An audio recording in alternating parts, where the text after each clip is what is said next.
Hey everybody, we got another build guide here with the Chaos Dwarves. We've invited XMT's Bahrain to hang out with us. Well-known Chaos Dwarf expert, maybe one of the last people playing them on our server. So a lot of people wanted to hear what he had to say about them. As with every other video in this series, just a quick introduction. We will be going through every unit on the roster and talking about its use case scenario. You know, no matter what patch you're on, should be fine. Like Bull Centaur renders the great weapons are good versus large targets, while regular ones, maybe not as much. And then at the end, we'll come up with a couple builds that are currently useful on this patch. I think we're on 6.04 at this moment, so take that with a grain of salt if you're in the future. Hey, Bahrain, take it away. Right. So we'll go through every unit. I assume that we'll start with the lords. Yep. Yeah. So first of all, we'll start with the non-caster lords. They share similar weaknesses, so we'll do the both. So first off is the overseer. Never take this unit. Generic melee heroes in general are not the strongest in the game unless they have really strong items. The Night Goblin Warballs is probably the best example of a generic lord that is actually good. And overseer lacks worthwhile items. The Black Gem of Na is the closest thing to a good item on this character, which makes you temporarily invulnerable, but you cannot do melee attacks.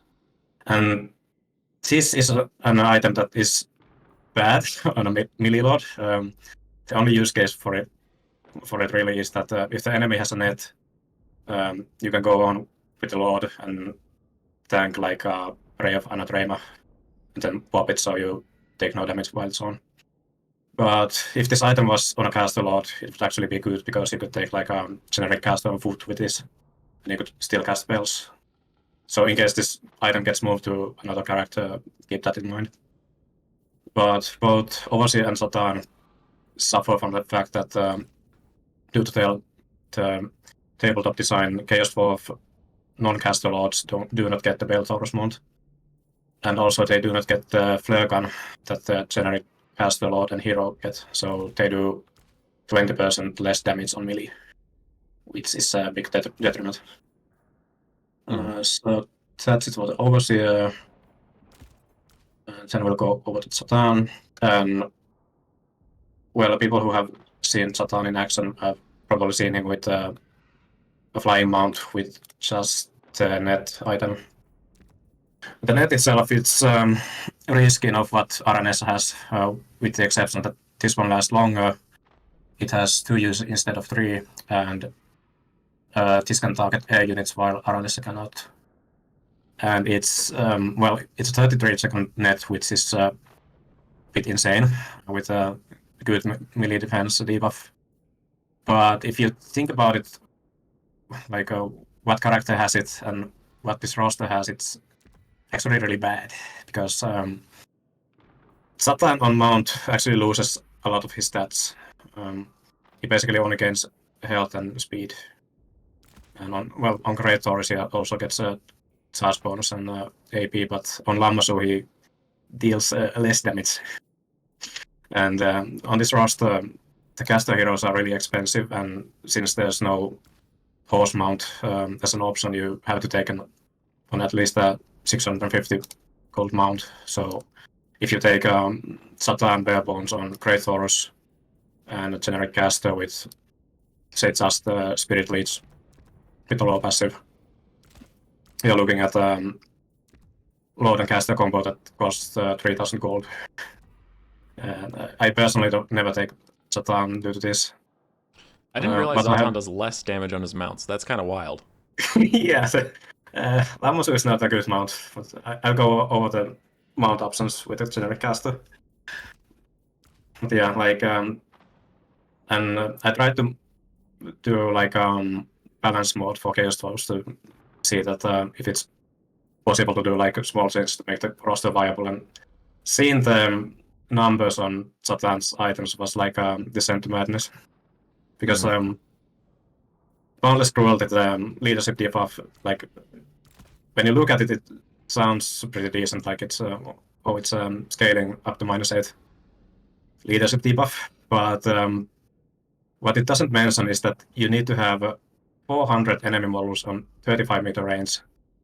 And it's difficult to even create this situation artificially where you're actually getting the -8 leadership. You basically need like 3 units of zombies that are pretty healthy on like melee range. And in an actual battle, you're probably seeing like between 0 to -3 leadership. Yeah. From this war. I would throw in that even, I know I can hear them already because whenever I talk about Scarbrand, the campaign people come after me saying, well, in campaign, it's way easier to charge up. I mean, listen, there's some serious campaign blobs out there, but the maximum of this is just -8 leadership, so it wouldn't be that game breaking if the guy could charge it a little faster. Come on. Or just make it like flat -4 or 6. Like even -4 flat value would be a buff to him. Like to give some perspective, like Empire Griffins get -8 on Blood Roar on same range, with just the condition that they need to be in melee. So it's not great. For the other items, you have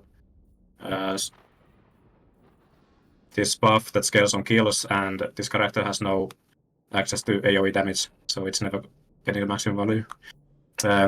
Case Rune Shield is actually an item that, if it ever gets buffed to like larger range and maybe some additional effect, it might actually become good, because for example, against Skaven you have a lot of contact effects that if you could nullify it would actually be meaningful, because it cancels sweeping blades, the contact effect from Globadiers, and bunch of the minus leadership ones that they have on the missile units. Yeah. And Armor of Gasrak, yeah, this doesn't describe it well, but when you activate it for the 48-second duration, it initially doesn't do anything, but if you take 300 damage while the duration is up, it gives that 30% ward save. And like Thorops gets more ward save and melee defense for 41 seconds without any conditions like that. Just, I don't know what the designer thought when he made this. But yeah, if you need to net something and cast like Flames of Asco, Satan can do something, but I think he's grossly overcosted. On foot, he actually has decent stats, roughly the same as Velega.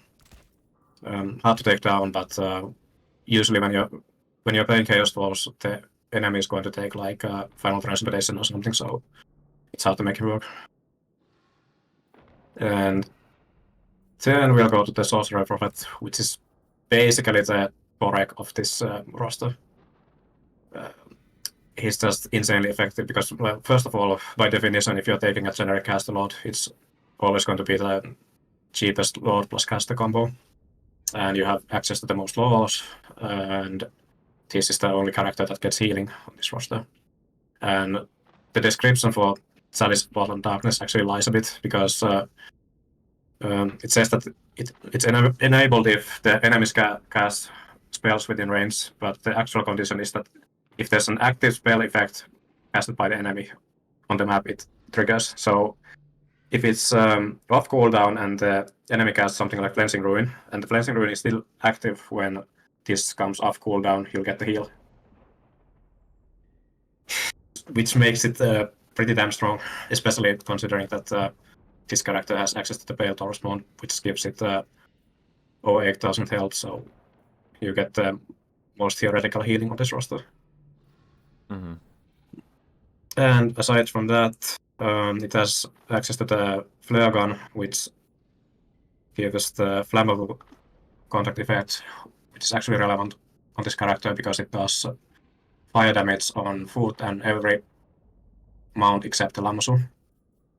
And if you have a fire caster with Kindle Flame, and this is mounted on Pale Taurus, the character actually does more damage on melee than a giant, because you have 20% fire weakness from the range attack and Kindle Flame that you can trigger with Cascading Firecloak or anything. Mm-hmm. Which is part of what makes the SC spam so strong on this roster.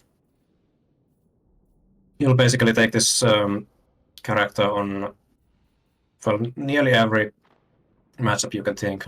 Obviously not as strong against dwarves because there's no healing from the spellcasting, same with Corn, although I still take it against Corn, but just without the item. And if the enemy has a lot of shooting, you might consider something else.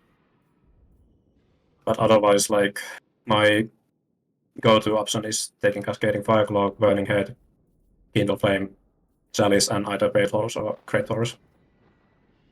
And yeah, I might as well go through the mount options. So on order from Great Taurus, Lammasu, and Balethorus. Great Taurus is roughly the same as a Greenskin Wyvern, except that it has actually functional animations, and it's cheaper, so it's much better. It has AP damage, good charge bonus. The only weakness it really has is that it has 28 melee defense, so if you take this one, you want it when the enemy has Cavalry, which you can charge in without triggering the charge bonus, so you're not taking much damage yourself. And it's also the cheapest option. Lammasu I never take. It's basically a Manticore that is more expensive and doesn't really provide any worthwhile utility. Like, okay, technically it has high melee defense, magical attacks, a couple of bounce spells, which are the weakest spells from Lord of Shadows. They don't really make any difference. It has the Sorcerer's Miasma, which denies magical attacks, which is not relevant for this roster, because the only units that have physical resist are Kadai, which have 10%, and Drain, which you can give 20%. And it's unlikely to be near those units anyway. There's also the Silence, which I don't think makes any difference, because you'll be inconveniencing yourself more than the enemy if you're trying to keep the Lammasu near the enemy caster. Because the Lammasu is too slow to actually reach enemy casters that are on horseback, and it doesn't have the melee stats to be near something that is slower and can fight back. So if the enemy has like a Lord of Chains as the potent caster option, you cannot go near it. Mm-hmm. The only scenario where the Silence will do something is that if they have like a footcaster and nothing to punish a flying unit near it, so something like Lizard Man with a slan and no like javelins or Atl or any flying unit. But it's an extremely unlikely scenario. And it also has the spell resistance, which also doesn't matter that much because it has the lowest health out of the 3 mount options, and due to the existence of Chalice of Blood and Darkness, you're actually taking well, the Chalice healing is reduced compared to Balethorus. So if, for example, you're taking a overcasted Flensing Ruin on this on a Lord with this mount, you're taking something like 130 damage less compared to a Balethorus. Actually did the math on this. So instead of taking 7% of your total health, you're taking 7% of your total health. It doesn't matter. And finally, we have the Balethorus, which has roughly the same stats as a Moondragon. And as a single entity, it's actually really underwhelming, but as a mount, it's really great, partly because of the fire weakness stacking that I mentioned. It also has the same animation sets as the Great Taurus, so against monstrous units especially, it does damage really consistently. And it has the breath attack, which I don't value that much, but it has the most health out of the mount options and decent melee defense, so this one can actually find surrounded and not take a serious amount of damage compared to Great Taurus.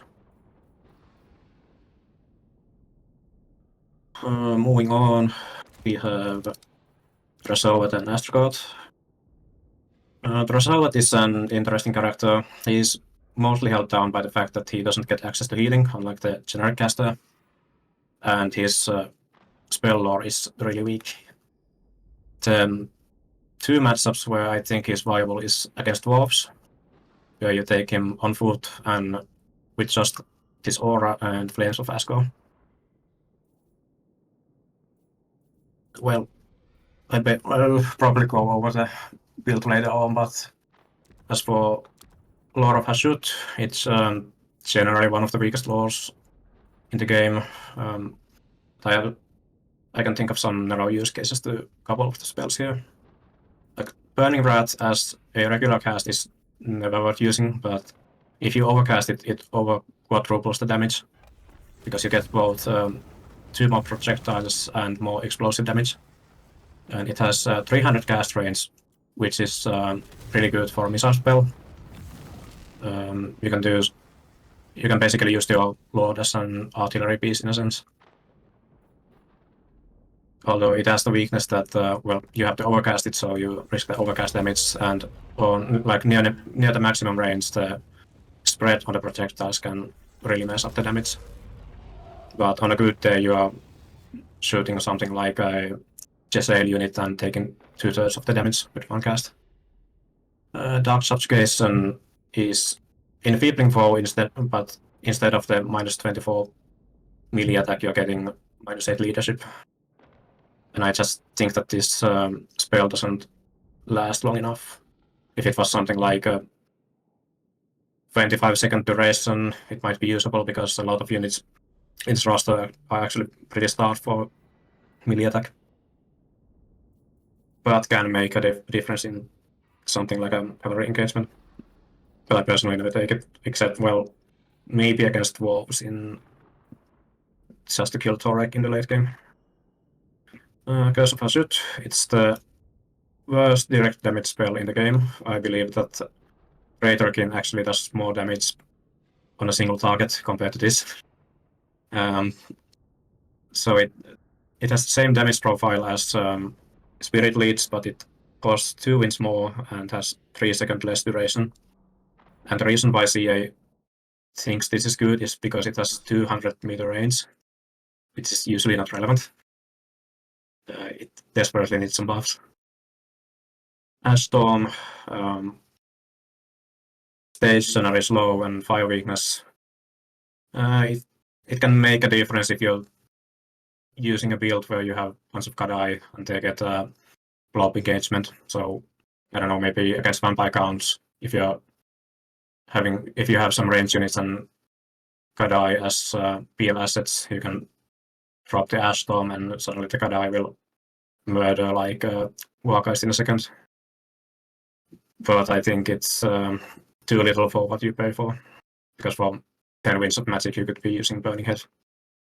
I would personally like if this spell actually gave enemies flaming attacks, because Chaos Dwarf is a weird roster where even though they have a lot of access to flaming attacks, they don't really care if the enemy has fire weakness, because the rosters that have the most fire weakness are Wood Elves and Norska, and both matchups are really terrible for Chaos Dwarfs. But if the enemies have flaming attacks, it means that they are doing less damage to every single win condition piece on this roster. So having some abilities that forced flaming attacks on enemies would actually make a difference. Kadai, for example, have 35% fire resist, which would actually make them more relevant.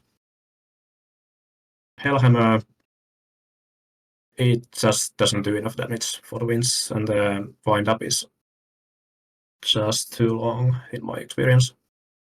And if this spell was better, it would actually make Astragot a lot better too, to this spell selection. And Flames of Asgore is, I would say, the best spell on this lore, and probably the only spell you should be taking if you take a Hashut caster. You never need to overcast it. It basically murders every unit that has at least 32 models if you get it to actually hit. Really good damage spell against wolves because it actually murders everything on the roster that isn't a single entity. Same thing against Khorne. The spell resist doesn't matter when you have so much damage that it overkills everything. The weakness is that it costs a lot of wind, and this roster doesn't have any access to wind regeneration, so the casts are going to take a lot of time, and you usually need some kind of setup like tying the enemy down with infantry to actually land it. But a good spell. just some niche use case. The low passive, I don't like it. It does something like, I believe, 40% of damage of what one undercasted Fog of Doom does, but it does it on a radius around the caster, and you never really want to dive between like 3 infantry units with your load. Not really worth it. But as for the rest on Throsoet, I think Dark Renown is his best ability Panon. Plus 8 melee attack on 55 meter range for units with contempt is relevant in some cases. The units that benefit from this the most are the Great Weapon Infantry and Bull Centaurs with shields. All of them do a lot of damage in terms of weapon strength, but they are really starved for melee attack. Mostly relevant in the matchup against Dwarves, because you use a lot of Great Weapon units there. But if you're taking Throsoet, you usually want him with those units and to supply the melee attack aura. As for the items, I never take any of these. 200 gold for the effects are just too much. Cinderbreath is a good mount. It's a Pale Taurus with a bit more stats, but since you don't get the healing, it's rarely worth it to take him mounted over the generic caster. Finally, we have Astrogoth. So, when you're playing a matchup where the enemy has a lot of shooting and your Flying Lord is likely to get a lot of like chip damage from small arms fire, Astrogoth is an option that you might consider, especially if the enemy has a lot of stationary missile units, so Flamestorm can do something. I personally take him against Vampire Coast, Cathay, and Empire matchup is a bit cursed, but I think he's the best option there too. The worthwhile spells, I think, are Cascading Firecloak and Flamestorm. This is the usual kit I do. Those two spells, Kindle Flame and Black Hammer shoot. He does a lot more damage on melee than you would think, because he gets a similar amount of fire resistance, fire weakness stacking as the generic Firecaster, and he gets some weapon strength increases from Black Hammer and Cascading Firecloak. So it doesn't show up in his scorecard, but he does something like 900 damage per hit if he actually has both the Black Hammer and Cascading Firecloak active. But character as a whole just suffers from the fact that he doesn't get like good general use damage spells. Like if he had Burning Head instead of Flaming Sword of Ruin, I think he would see a lot more play. By the way, are you still there? I haven't heard you for, I don't know, 15 minutes. Oh, yes. Right. Then do we do the heroes or infantry next? Heroes. Yeah. So You can skip this section by just saying they're all bad. That's pretty easy. they actually have narrow use cases. Like Godas, well, he's a character that Elmayas really likes. I personally never take him, but I think he has some use cases. Because if you just take him without items and on a wolf, he can kill like Exalted Flamers and Caster heroes on horseback. Well, it's. I think that it's a scenario that it's hard to create because this roster is so overcasted that you usually have to take like really narrow builds to be actually effective. But it's something to keep in mind if the roster gets major buffs, because if you could actually take a lot of hobgoblin units and they traded well, Goddess might be a good option because the enemy forces would be so tied up that they couldn't necessarily be defending the vulnerable units as well. Castellans, this is a recent discovery, but they are actually a lot better than I initially thought. So if you're taking Castellans, you always take 2. And major perk is that they can shoot certain targets without getting shot back. And those targets are missile chariots, weapon teams that are not Chesels, and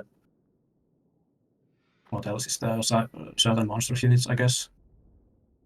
But like against dwarves, this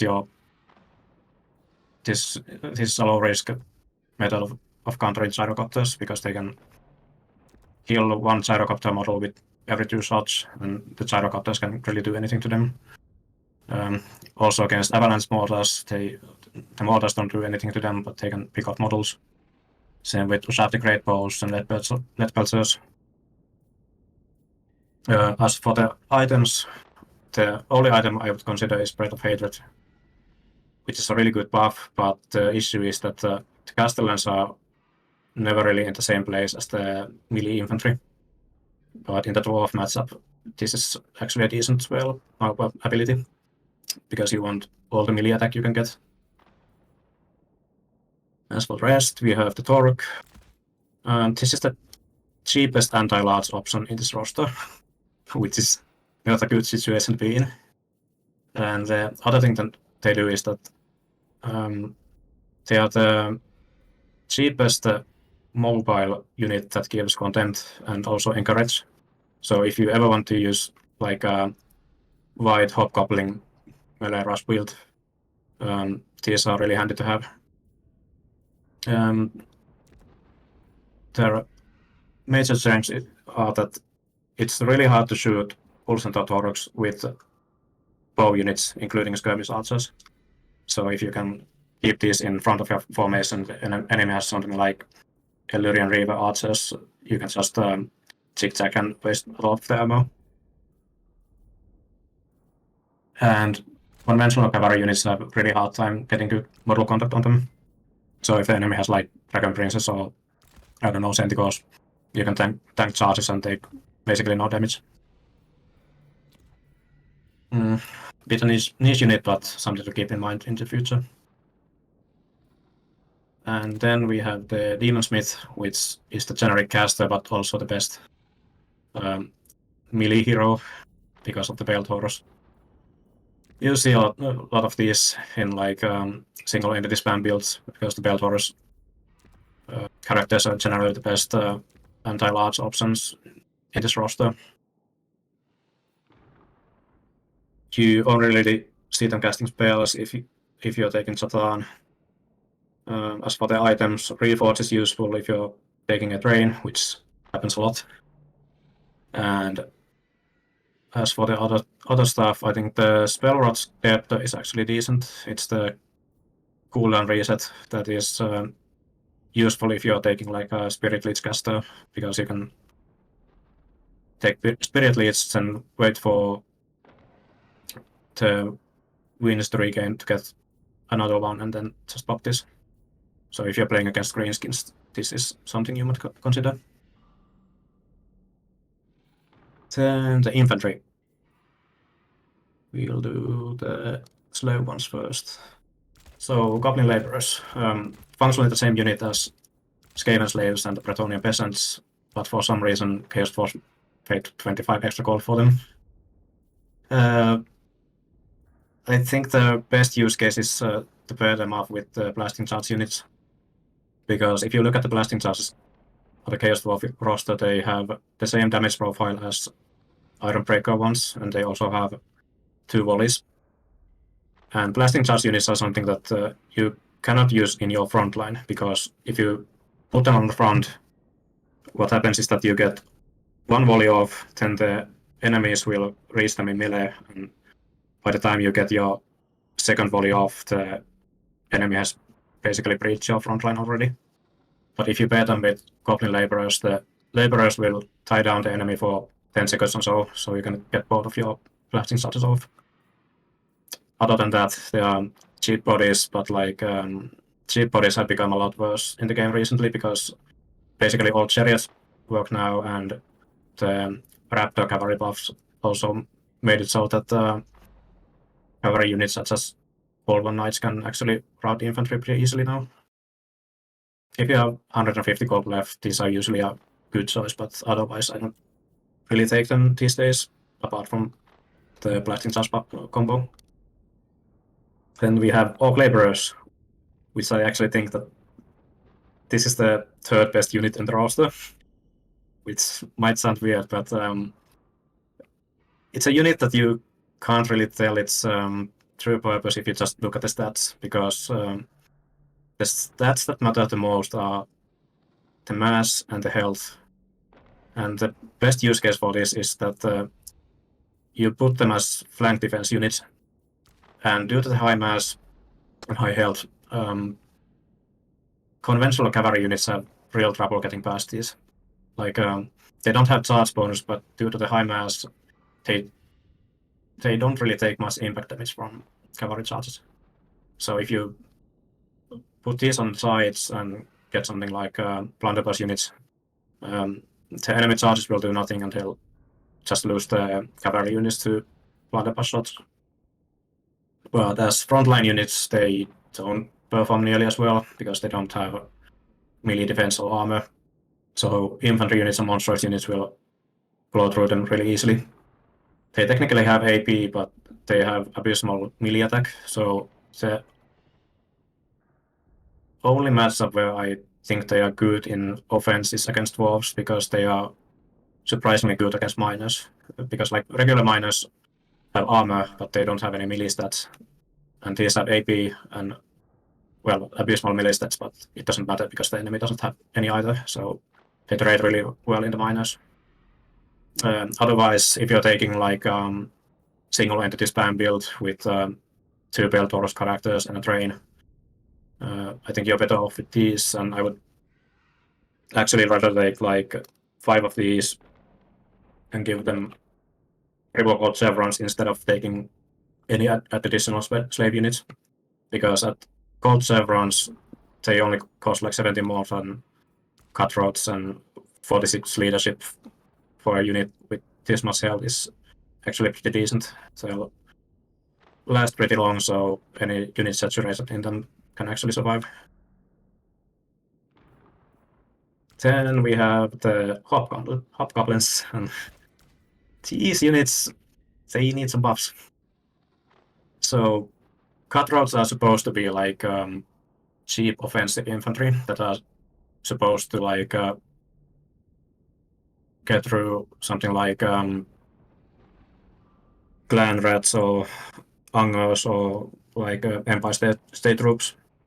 But the issue is that the effective leadership and health is just too low for the purpose. Because when the Chaos Dwarf DLC came out, they reworked Bretonia and Chaos Dwarfs, and they settled with the same mechanic for both. And like Bretonian peasants have 45 leadership as these do, and they get +8 leadership from the peasants' duty as these do from malign authority. But like it's not that bad for Bretonian peasants that cost 150 gold less than these. But these are like relatively expensive for like chaff infantry that is supposed to kill other chaff infantry. So in order to like do the actual purpose, I think this unit needs slightly more base leadership and probably like 20 models more. Like if you compare them to clan rats or angos or something, you'll notice that they have a lot less health, which is due to the fact that they have 140 models instead of 160. I think there are some very specific cases where they can perform, because they trade up against Marauders of Genes, Angos. I think there was something else, but basic Marauders, I think. And that is due to the fact that they have this backstabbers ability that gives them a bit more weapon strength if they are above 50% health. And this is enough for them to like it depends on the target, but against like basic Marauders, it makes them kill them in 3 attacks instead of 4 on average. But it's very target dependent due to how weapon strength works on infantry versus infantry fights. Like for example, against clan rats and Skaven slaves, this passive actually does nothing, because regardless of the passive, you're killing Skaven slaves on 2 shots and clan rats on 3 shots. So yeah, cheap offensive infantry that doesn't work. And we have the sneaky gits, very weird unit. Shetland Apache really likes these units. He uses them sort of like as in triads, like as a defensive units to break cavalry charges in your formation because the enemy doesn't notice them, so they don't get proper charges into them. Can do some damage in the Furies also if you use them defensively, because they have the precursor weapon attack and they have bonus infantry. And usually if the enemy is using Furies, they are not charging these. So if they charge into your range units, you can charge on their backs and kill them somewhat fast. If you want to use them offensively, you need to give them double silver chevrons, which gives them enough staying power that they don't rout instantly. But you still probably want to keep like any wall central units near them to give the leadership from content, and also prevent like cavalry units from running them over. Unit needs buffs, I think like -5, +5 or +10 leadership would do a lot to make this viable. They have 5 less leadership than their regular cutthroats. Yeah, and they have less defensive stats than the archers. The archers get the same health and more melee defense. That's awful. Yeah, I think that against Empire you can do something like a chevron build with something like 5 of these and bunch of wall centaurs. And like these don't get shot on the approach, unlike every other unit in the roster, and they actually kill like Empire infantry rather fast. But it's a unit that I would wait for a patch to buff them to actually use them more widely. Then we move on to the Chaos Dwarf Warriors. The actual Chaos Dwarf infantry units in the roster are based on certain dwarf units, like the warriors are based on dwarf warriors, Infernal Guard are based on Longbeards, and Iron Sworn are based on Iron Breakers stat-wise. So warriors and guards have the same health as the base unit. The only difference is that they get a bit more melee stats and weapon strength, but they lose the spell resist and are broadly overcasted. The general design that the Chaos Dwarf units are half a tier better than Dwarf units only works for Infernal Iron Sworn, because they get enough melee stats to actually beat things in melee. Like I don't like Iron Breakers as a unit because they have really poor melee stats if you need them to actually hit something in melee, but Iron Sworn don't have that issue. But yeah, Chaos Dwarf Warriors, defensive melee units, but they are just too expensive for that. I think with the current stat line, they are like at least 50 gold too expensive, but if this unit had half the armor it had and costed like 500 gold, I think they would have a use case. But it's really hard to rationalize taking these right now. They just don't perform for the cost, especially considering that all the other units in the roster also cost more than they probably should be. Then we have the Great Weapon Warriors. They have the same weapon strength as Chaos Warriors with great weapons, but 30 melee attack is really bad. If you ever want to use them, you need to bring Dressowat with them, with the aura. Not useful in most cases, because if your enemy knows anything about Chaos Wolves, they'll always bring like AP shooting and collision attack monsters, so they usually don't have room to actually function, but against dwarves, 5 of these is actually a decent build with laborers and a bunch of other stuff. If they ever get increased melee attack, they might become decent units, and the game also needs less counters to have infantry. That's hypothetical. Then we have the Infernal Guards, which are Longbeards that cost 250 gold more, and they lose in courage and spell resist and ITP.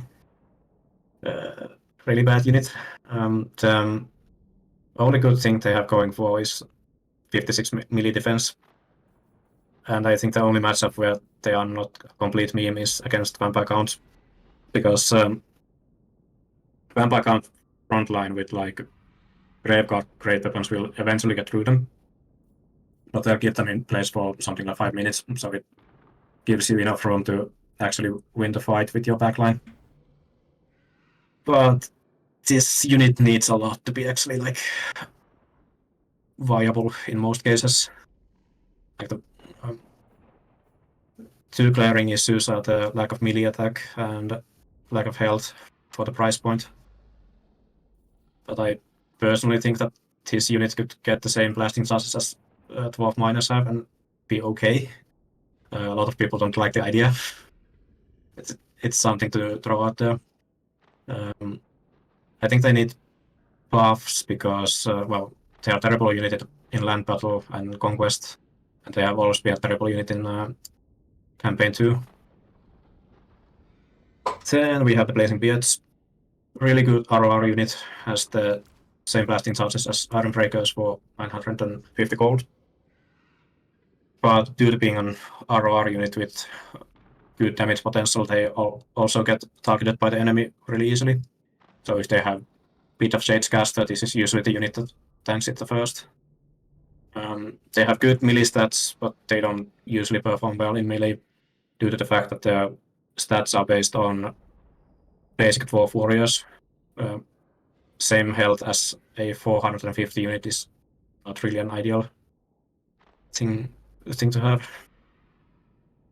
But if I take them, I usually take them with 1 unit of Infernal Ironsworn, which together with some slave units, it enables you to kill 4 infantry units on the enemy front line, which is usually what you have to do because Chaos Dwarf holding infantry is too expensive for what they do. So usually if the enemy is trying to use offensive infantry, you have to kill the enemy infantry instead of trying to hold it back. And these units enable it. Then we have the Infernal God Great Weapons. A really bad unit. 32 melee attack for this price point is just not enough. They need like, I don't know, 40 melee attack to actually be considered useful for the actual role. I think the only matchup where they can do something is against Dwarves. If you have already maxed out on Warrior Great Weapons and Orc Laborers, taking 1 is not a complete meme option. But otherwise, I think this unit needs heavy buffs to ever be useful. Then we have the Infernal Ironsworn, which are the best unit in the worst unit category in the game, that being heavy infantry. This unit that has gotten a lot worse over the time due to the fact that the game keeps getting more infantry counters with every patch. Like before Tomb Kings got the buffs on the Kitty Cats, this used to be a good unit against them, but now they can just mow down infinite amount of armored infantry, so these just don't pay for themselves in most scenarios. The matchups where I like to use them are against Slanesh, Warriors of Chaos Nurgle, and Cathay if you're playing in a small map, because in those cases the enemy usually cannot shoot them down or kill them instantly with collision attack monsters. But if they can actually operate, they are really good. Blasting charges will kill 2 infantry units. They have magical attacks and decent melee stats, so if you're fighting against demonic units, they'll trade really well.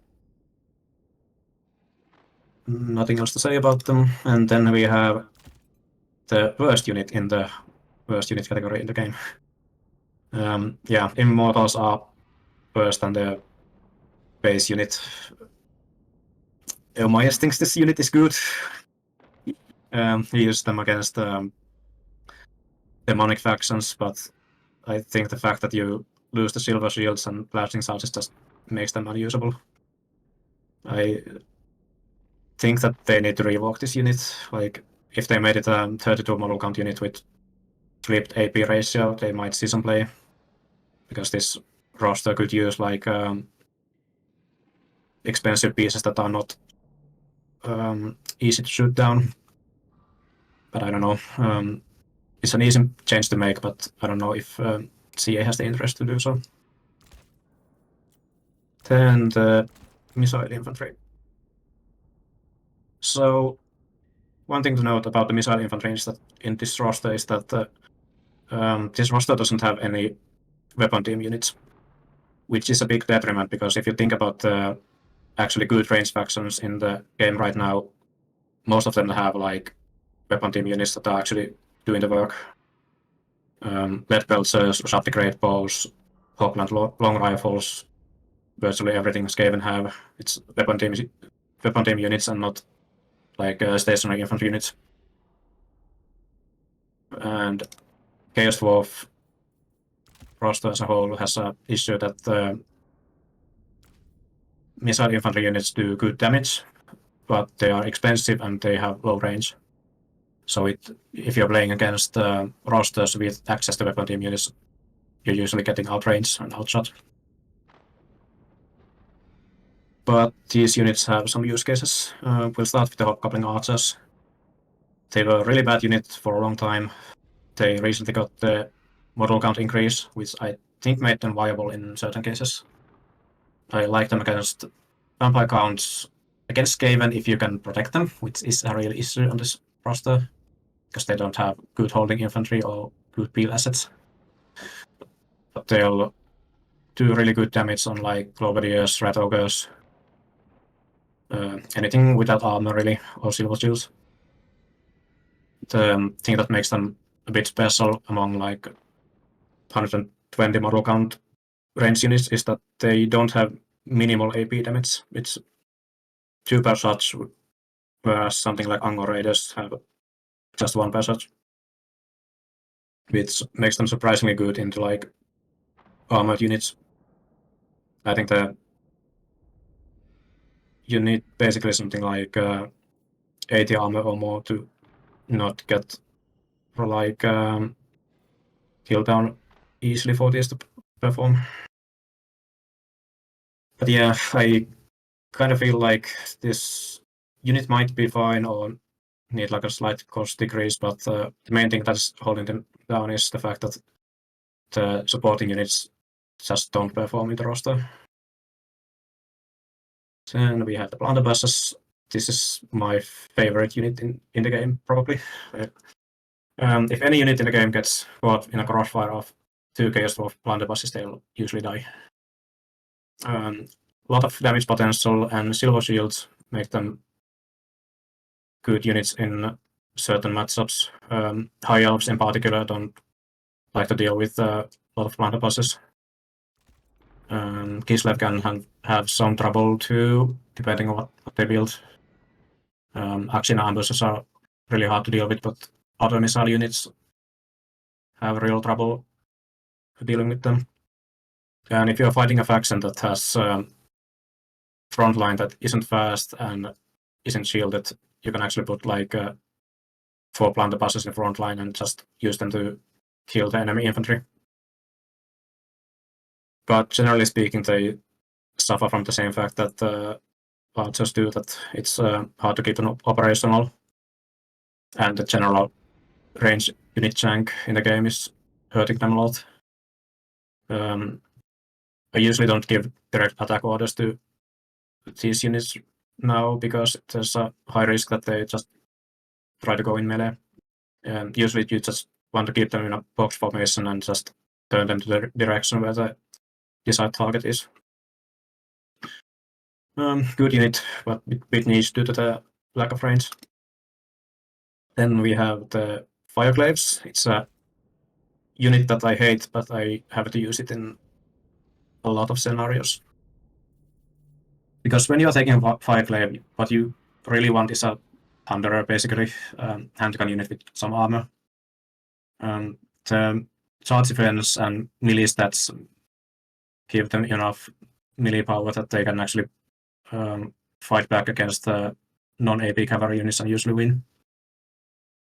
But 1200 gold for a stationary infantry unit in a tightly packed formation is a really bad option to have as your like a soul range option basically. Because at 1200 gold they actually cost more than any weapon team in the game or any like elite archer unit in the game. And I just don't believe that this unit is worth more than a Wave Watcher. But yeah, if you need range, this is what you need to take. You usually cannot, well, the unit cap is 3, but I usually find it really hard to justify taking more than 2 of these. And then we have the Granite Guard. The Aurora Blunderbuss is an interesting unit. It's less of an upgrade to Blunderbuss and more of a side grade to Fireclave. They cost the same amount of money, and they lose the silver shields that the basic blunderbusses have, but they get the charge defense of Fireclaves.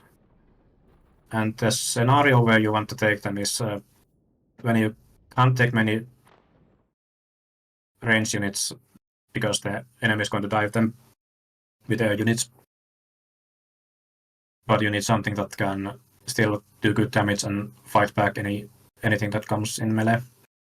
I used to like them against Khorne, because if Khorne Fury dive, then they could kill the Khorne Fury in melee by themselves and then continue to fire. I don't think they're really viable into them right now because the Aurora Skull Cannon just kills every stationary infantry unit. Unless you have massive elevation, but it's not something you want to bet on.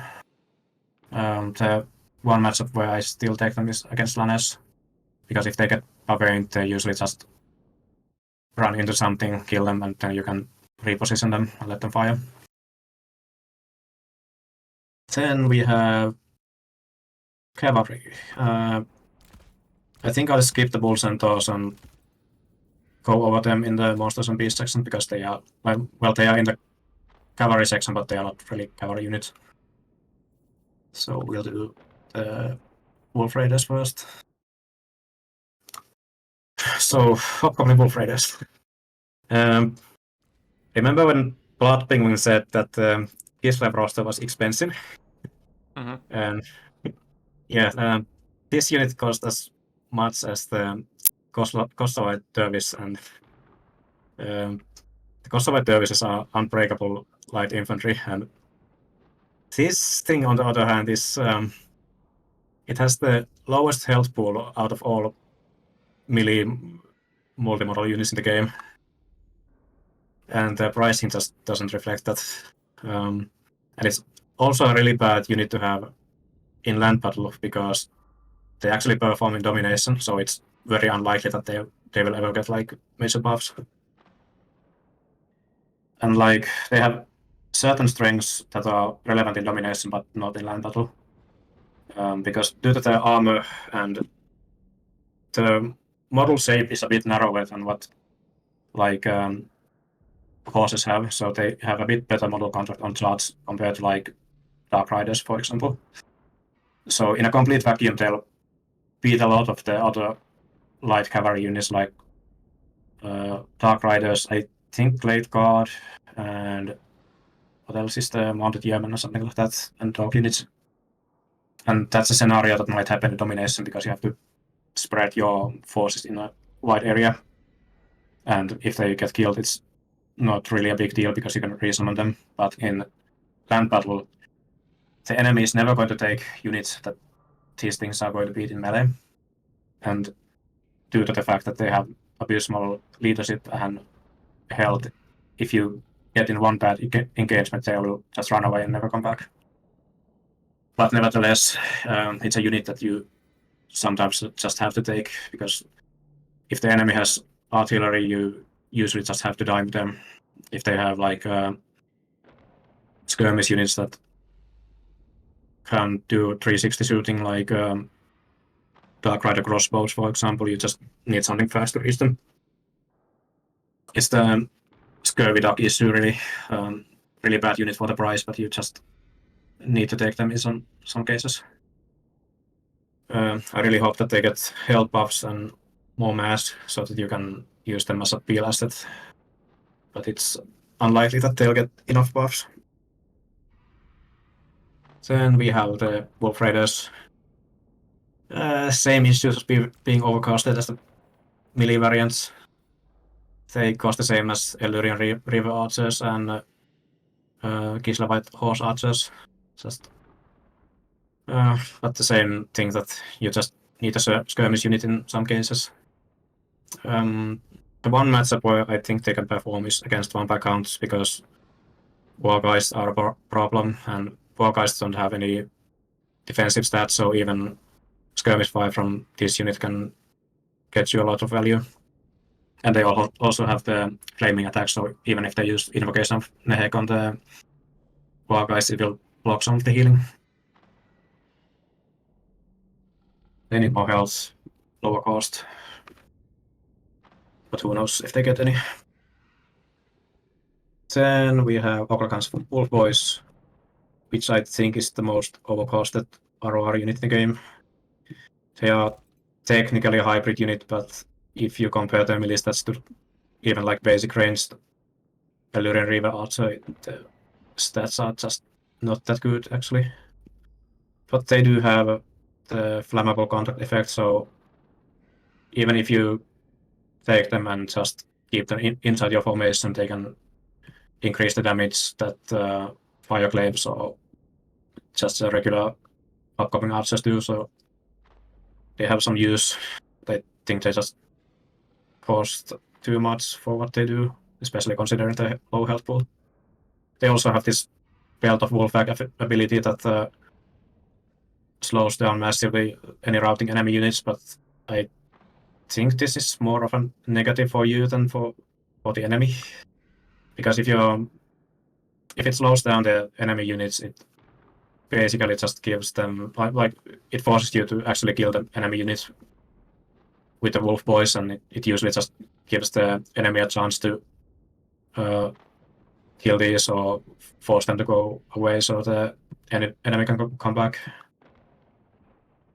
I don't really take them, but again, if you're playing against the vampire counts and want to kill the Wargeist with skirmish units, they are worth taking.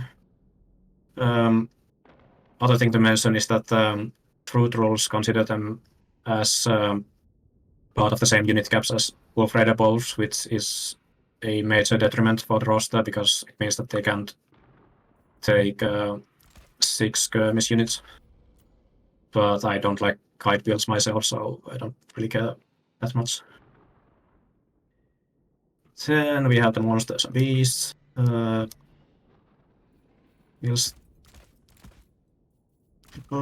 do the monstrous units first, and then move on the flying cows and the destroyer. Hate this ordering. So Kadai 5-1. What should I say? They are basically melee Ushabti with better offensive stats and magic attacks. But 1400 gold for your cheapest monstrous unit is a lot. And I think this unit just doesn't benefit from AP that much, because when you're taking these, you usually want them to kill demonic units, and demonic units do not have any armor. The matchups where I think they can do something is against Demons of Chaos, Flames, and strangely enough, Wood Elves. They actually do the most damage in the Wood Elf Cavalry due to the magical attacks, so they're actually more cost effective than Wolves and those. But yeah, 1400 for anti-infantry monstrous units is a really steep cost. I would personally like if they rework this unit as a 900 gold unit with majority base damage and less weapon strength, because that is actually something that the roster needs. Not really a super elite anti-infantry unit, but it's an unlikely change to happen. But the major perks of this unit is that they actually beat Fiends of Slanesh in grindy melee combat, which is what I usually bring them for. I might also take like one of these against Nurgle or Warriors of Chaos because I just like one peel asset, and these are the cheapest option in the roster. But they could use some buffs. Just cost decrease would help if nothing else. Then we have the Bulls and Toes. Question for you, Human Boy. Do you think Dragon Ogres are a good unit? No. Yeah, well, this... Bulls and the Great Weapons are Dragon Ogres, essentially. Same missile resistance, roughly the same stats.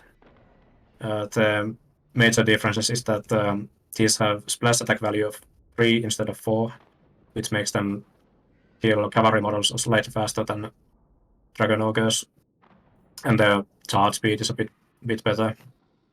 But the Great Weapon Bulls and Toes are the only anti-large unit in the roster, and when your only anti-large option is Dragon Ogres, your roster is not in a good place. As for the other variants, the shielded ones just don't have enough melee attack in my experience, and they just cost too much. I used to use them against Dark Elves because before the model shape changes, they used to trade really well into Cold Fan Cavalry, but now they just lose and they just don't have a place really. When Bulls and Toes came out, when the Chaos Dwarf DLC came out, all of them were nerfed heavily. Like they were really strong because their hitboxes were buffed, so they didn't take really any missile damage. And the shielded ones originally had silver shields, but when they nerfed them initially, they increased their cost, fixed their hitbox, which is the only thing they should have done, and also degraded shields to bronze ones. Yeah, if this unit gets like I don't know, 200 gold cost decrease, they might be good, or but to make them operational, you need rush over with the aura. So I think it's too much investment for a bad unit at this price point. And then we have the dual X units. The one thing to note of this is that they have the highest overall melee stats compared to the Bulls and Toes variants, which I think is relevant against Skaven because they beat Rat Ogres in one-on-one, and they don't really mind getting surrounded as much as the other ones because they kill infantry decently fast and they have enough melee attack that they don't take quite as much damage when they're getting surrounded. But 1600 gold for anti-infantry monstrous unit is just not something you want to pay money for. If they get cost decreases, they can become viable, but the cost is the major issue for the monstrous unit on this roster. And then we have the Hashut's Dark Ravagers.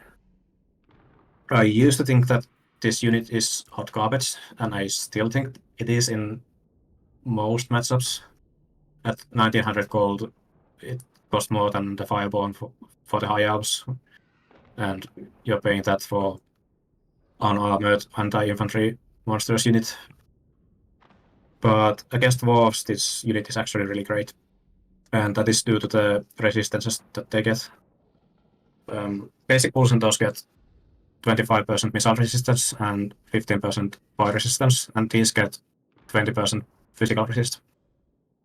And what that means is that they have effectively 45% missile resistance against non-magical missiles, and 60% against non-magical flaming attack missiles. So Trollhammer torpedoes basically do no damage to these. Same thing with Gyrocopters. So, and well, everything in Dwarf roster is small, so they actually benefit from the bonus versus infantry. I think they're the only large unit you can take against Dwarves. Against other factions, I don't think they do enough to justify their cost.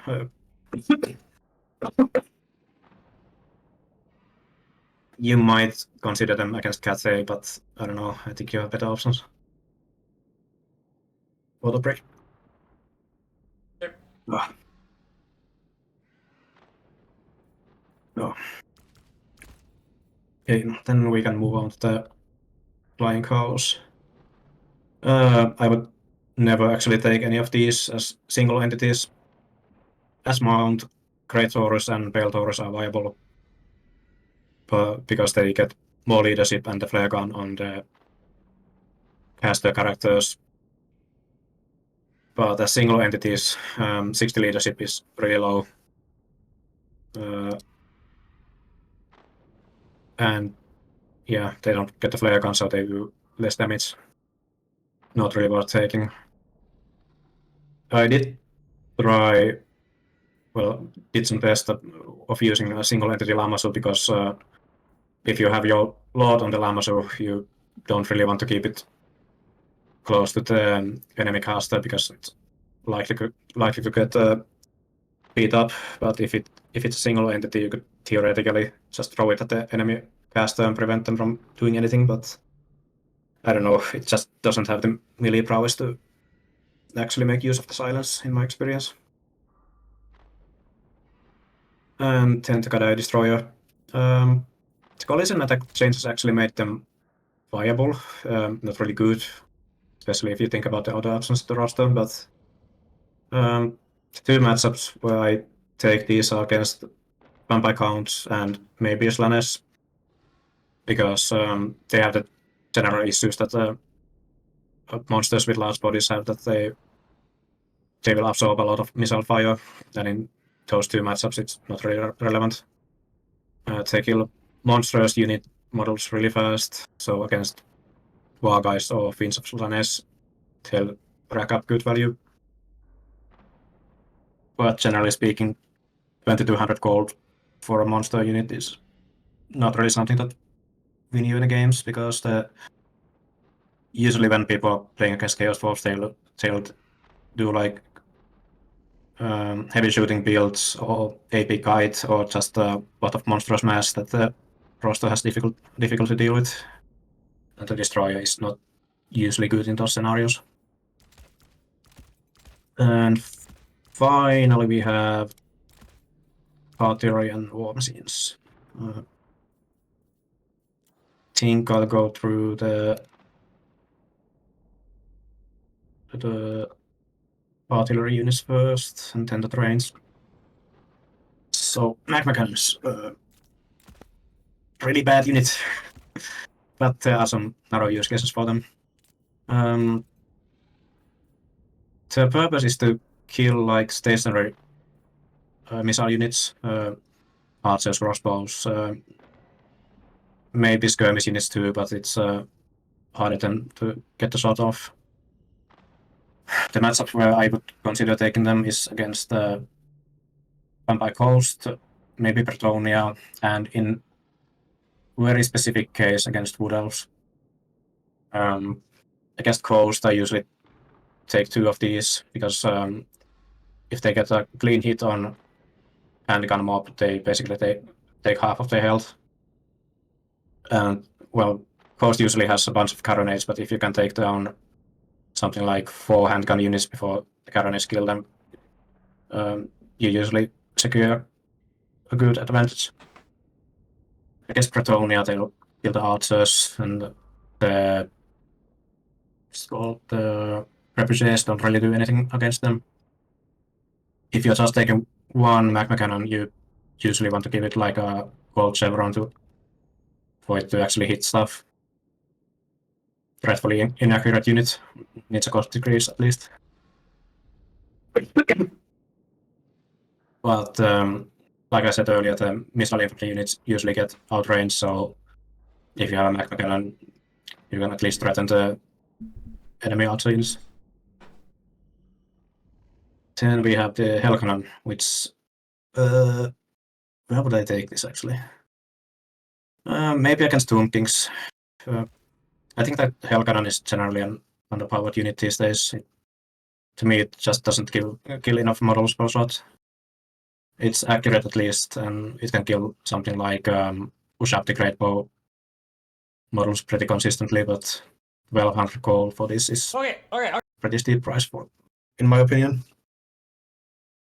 If it gets buffs, it might be a good general option against like multi-model archer units. I think that it needs like a larger blast radius to be actually worthwhile. It's a cross-faction unit, so I don't know if it ever gets any buffs. Then we have the Death Streaker. I really hate this unit. So the anti-large shot deals something like 800 damage per missile on enemy large targets. So if you can freely fire like a Lord on a Dragon Mount, it will do good damage over the match. Or if the enemy has less crushers, it will kill one model per shot. But the issue is that if the enemy faction has anything like cannons or ball throwers, 2 cannons or 2 ball throwers will always outduel this unit. And even if you take 2, because when you have single entity artillery unit against multi-entity artillery unit, if 2 of these target like 1 cannon, they will aim at the same cannon model, so the other side will get completely wasted. So you're always in a disadvantage in artillery duels. And then they technically have the blaster shot too, but I think that against like competent opponents, the blaster shot is never going to hit, because if they see it coming, they can just move the archer unit or whatever it is, and it never connects. One thing to say is that this is a really toxic unit if you're playing Conquest or Domination, because you can actually stick this to inside woods, and it can fire inside the woods without the shot getting destroyed by trees. And well, again, in some maps that have like something in the terrain that obstructs like direct view from enemy cannon fire, they can outduel cannons, but it's something like 2 or 3 maps in the Vermin League pool, not really something you can rely on. I don't know, it's an unlikely unit to get buffs because there's a stoned section of Domination players that really want this unit to get nerfed.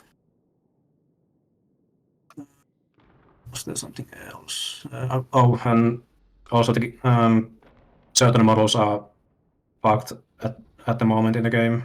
That the Death Streaker anti-light shot doesn't do any damage to them. Little Chrome in the Kislev roster and the Grand Cathay cannons have roughly 50% chance to take no damage from these shots. It has something to do with how articulated vehicles work. I made a bug report on it a while ago, and it's actually getting looked at. So if a patch comes out before this video is out, it might be that this thing can actually do damage into Little Chrome. So something to hope for. Moving on, Soul of Damnation.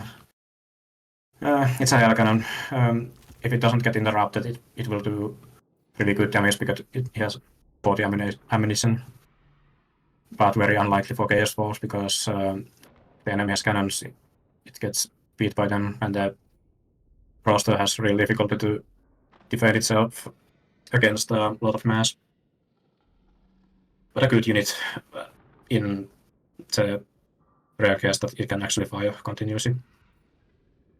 Then the Dreadquake Mortar. I never really take the basic one because in large maps, Chaos Wolves are essentially always in a disadvantageous position. If you're playing against, I don't know, dwarves and the terrain has something to obstruct view, it can maybe do some good damage, but I don't know. It just feels like a meme unit. Well, there's 2 special cases where it isn't, and we'll go over them with the trains. So we have the Iron Demon Skullcracker and the Iron Demon ROR. And these units actually got big stealth nerf recently. The splash attacks used to be bugged, so that once the collision attacks wore off after the charge, their damage didn't get divided, which is what is supposed to have with splash attacks. But they did, I think, flat 150 damage to everything around them, which made them kill cavalry models a lot faster than they should have. And I think that when the Omens of Destruction DLC came out, they actually fixed that, but it wasn't in any patch notes. People didn't notice it because usually you just see the demon's tongue that kills everything in front of it due to the missile attacks. And if you have the Toad, that Dreadquake mortar, it also kills everything around them. But yeah, basic Iron Demon, it's a good unit if you just need to kill infinite amount of low mass infantry units. If the enemy just has that, there's no reason to invest in anything else, in my opinion. You can also take the Hellbound passive on them, and if you're taking a train, you always want to take this. The magical attacks and physical resistance are whatever, but the perfect vigor is really relevant on this buff because it's a chariot unit, so it's going to charge a lot, and charging reduces vigor a lot. So if you have perfect vigor, it's never getting slowed down, it's never getting reduced melee defense, so it's harder to kill in melee. Pretty good unit. I'm a bit salty that the Fruit Rules only allows one train unit, while Ogres can take 2 Stonehorns, and Tomb Kings can take 2 Cambrian Warspings. But it's also a unit that doesn't interact well with mass, so it's understandable. Then we have Skullcracker, virtually the same unit as the basic Iron Demon. Loses the missile shot, which isn't that relevant if you're just taking the basic train. These have more melee attack and more charge bonus, so they do a bit better damage at the tail end of the charge. You never want to take the Dreadquake mortar upgrade on these, because the basic Iron Demon and the ROR unit will keep firing in melee with the Dreadquake, and that is due to the bugged minimum range, due to the fact that the basic unit has a missile attack with 0 minimum range, and it overrides the minimum range of the Dreadquake mortar, which is, I think, 60 meters or something like that. And the Dreadquake train works like it's supposed to be in the Skullcracker, but if you take any of the Iron Demon variants, if you leave it fire at will and go into melee, it will fire in melee, which is a really cancerous combo. I don't like using it, but sometimes you feel desperate. But usually when you see the Dreadquake, when you see Chaos Dwarfs used by other people, it's usually 2 Beltaurus characters, bunch of slaves for the minimum model count, and the Dreadquake mortar. Maybe a couple of Bull Centaur great weapons, but that's really it. It is likely to get fixed at some point that the minimum range isn't overridden, so it's something to keep in mind. But since Fruit Rules only allows you to take 1 train, you usually just see the ROR unit, because that missile strength on the scorecard doesn't really lie. If you put a Grail Knight in a Conga line in front of this, it will do like about 3000 damage. It fires 24 shots that do really crazy, like AP damage. And if you, it usually targets the edge of the formation, but if you drive it in center of a blob of enemies, it will just kill every model in front of it. And that's it for the units, really. Okay. So I think we have time for one theoretical build, and you've talked about it a lot, so I think we can just wrap up with that. What would you do versus dwarves? Yeah, so against dwarves, specifically you want to play it on a small map, something like Pillar of Bone. In a large map, I think you're in a heavy disadvantage because cannons will get insane amount of value no matter what you take. But against dwarves, you'll do something like these. 5 of these, 5 of these. It's a build that I have beaten Godric with twice, so I have some confidence on it. What else do I need? This one. And I have 1100 gold left. Could use it on Infernal Guard Great Weapons, or I don't know. Let's take some Wolf Raiders. Just in case they have cannons, so you can dive them. And Chevrons. So the idea here is that you just do a melee rush on them. Use the Goblin Laborers against miners with blasting charges. They will waste the blasting charges. Orc Laborers on any miners. They will beat them in melee. Can also throw them at any range units. They will stop them from firing. Chaos Dwarf Warriors Great Weapons will trade well into any dwarf melee unit, really. They don't like to fight against Doomseekers, but that's pretty much it. You want to keep threshold close to the Great Weapon units for the melee attack aura. The Infernal Castellans are there to just shoot at the Gyrocopters and use the Breath of Hatred on any blob you see. Blunderbusses, you want to keep them in box formations close to each other. If the Gyrocopters come near them, you just shoot at them. If they have any Doomseekers or characters out in the open, you just shoot at them.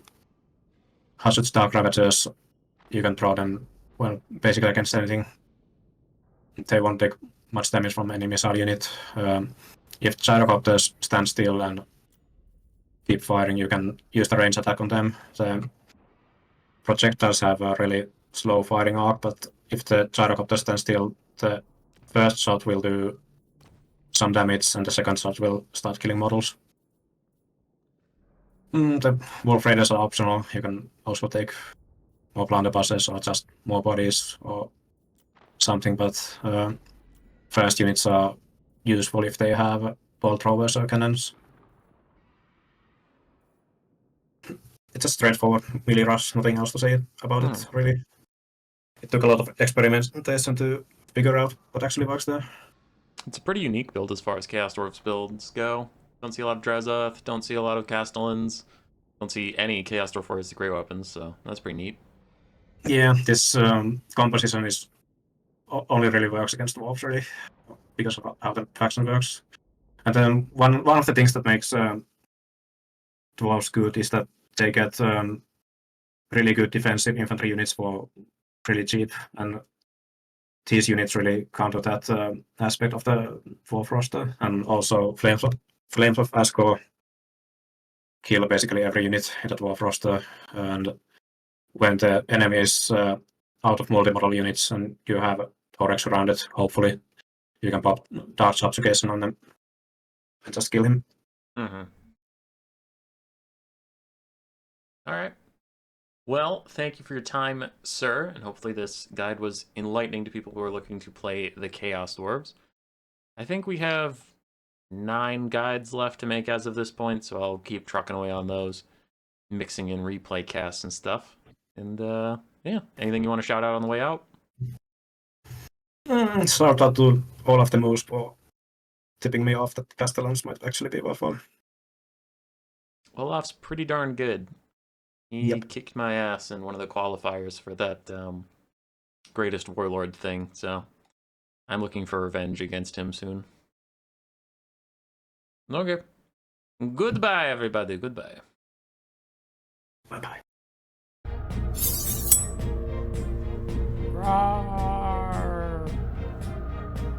Subscribe, yes, yes.